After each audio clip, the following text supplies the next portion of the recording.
This clip shows the most popular and most basic kind of home network at the time of this publication in early 2010.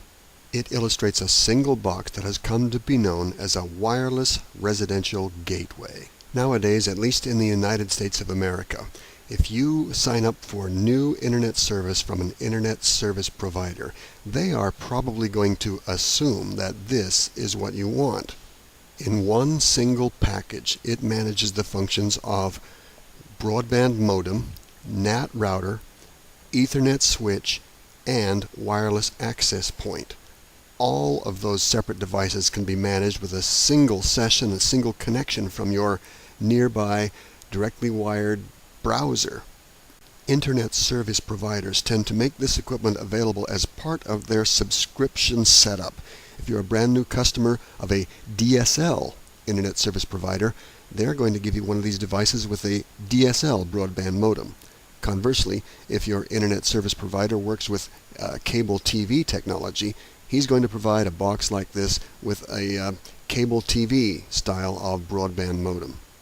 You can buy this kind of equipment from a technology retailer, but most people are going to get it from their internet service provider. And if you go shopping for this at a technology retail store, you want to read the packaging carefully and make sure that what you're buying has the appropriate broadband modem in it if that's what you want. For our purposes in this little video clip, we're going to assume that you obtained one of these wireless residential gateway devices from your internet service provider, that they gave you the appropriate connector and cable, and that it's compatible with their services so that you can use it to get Wi-Fi access throughout your home. We'll also assume that if you wish to directly connect one of your computers into one of these illustrated Ethernet connectors on the LAN side, you can do that. Having all of these functions packaged together in a single box has some obvious advantages. You don't have a lot of extra wires. You don't have to worry too much about configuring it wrong in terms of wiring it up. You're going to plug in electrical power. You're going to run one wire into your telephone line or cable TV line, and you're going to plug your computers in the other side with Ethernet, and you're going to bring nearby Wi-Fi computers within radio range and talk to them as if you were at a hotspot. It's simple. Also, when you need to configure it, you will use a browser in a nearby connected computer to set passwords and encryption phrases, and choose subnets, all the things that we've talked about in our other clips. But it's going to be easier to administer because you get kind of a unified view of all of this.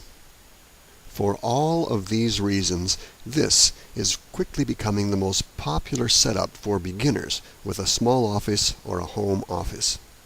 As your network grows, you'll be able to add additional computers if they're using Wi-Fi by just bringing them within Wi-Fi range. If they need to be hardwired, you can connect as many as 4 to the Ethernet jacks that you can see here on the LAN side in this illustrated clip. If you need more than 4 hardwired devices, you can expand it with combinations of hubs and switches as discussed in other clips here at AskMisterWizard.com. I generally stick a hub at the top end of an expanding pyramid of equipment so that I can monitor it as discussed in our section on monitoring and troubleshooting. But for our purposes in this little clip, we're just going to assume that this is the basis for everything you do, and the expansions options are obvious. You can find detailed step-by-step instructions on the configuration and installation of this kind of a setup by going to the wireless networking section at AskMisterWizard.com. Take a look at the areas under Setting up a Wi-Fi LAN the Easy Way Part 1 of 2 and Setting up a Wi-Fi LAN the Easy Way Part 2 of 2.